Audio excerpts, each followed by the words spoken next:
Hello. So in this video I'm going to quickly cover disc stability and disc flight. So I'm going to be talking from the perspective of a right-hand backhand player. So this would be the same if you're a left-hand forehand player, or if you happen to be a right-hand forehand player or a left-hand backhand thrower, you can just flip the lefts and rights that I'm using. So first off, I'm going to talk about the full flight of a disc, or an S flight of a disc. So as a disc comes out of my hand, imagine the disc turning over to the right and floating to the right for a while before then flattening out and fading to the left. That's what I'm going to call the full flight of the disc. So it's that S flight as it goes through the air.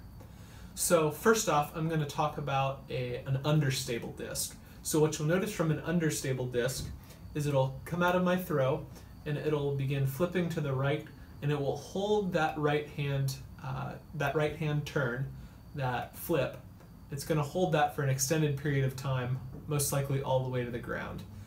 So if I release that disc on a hard hyzer, it'll flip up to straight and hold very straight for a good long part of the flight.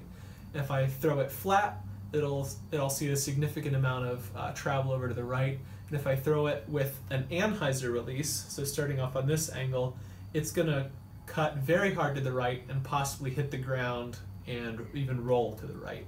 So an understable disc, again, has that tendency to go over to the right as a right-hand backhand player. So an overstable disc, it's going to be a bit different. So an overstable disc will have a very muted turn part of the flight, if any at all. So it might hold straight early in the flight, and late in the flight, once it starts to slow down at all, it's going to see a significant break over to the left side. So again, an overstable disc out of my hand will have a very limited amount of turn, if any at all, and then have a very significant fading break to the left. So if I throw an overstable disc on a hyzer, so on this angle, it's going to break incredibly hard to the left and crash down to the left side. If I throw it flat, it might hold straight for a bit before starting to fade. And if I throw it on an anhyzer, it will fight its way out of that anhyzer to hold straight and then finish off to the left. So that's a very overstable disc. So I've covered a very overstable disc and a very understable disc. Next, I'm going to go right in the middle, which a lot of people often look for a driver that is very long and very straight. And that varies a lot person to person on what type of disc will do that. So a disc that is right in between sometimes is described as stable, which I think is a difficult term because it doesn't have an exact meaning, and different people can mean different things when they say that. So a driver that has some muted turn and some late fade is a very useful disc to throw. So for me, that's a neutron volt.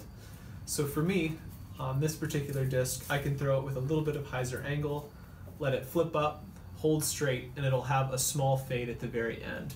It doesn't stay perfectly straight the entire time, but it is very straight throughout the flight. So that's how I get a driver to achieve that long straight flight. So I'm curious to hear if you have any thoughts on stability or any of those terms that I might have covered. Feel free to comment down below. Thanks a lot.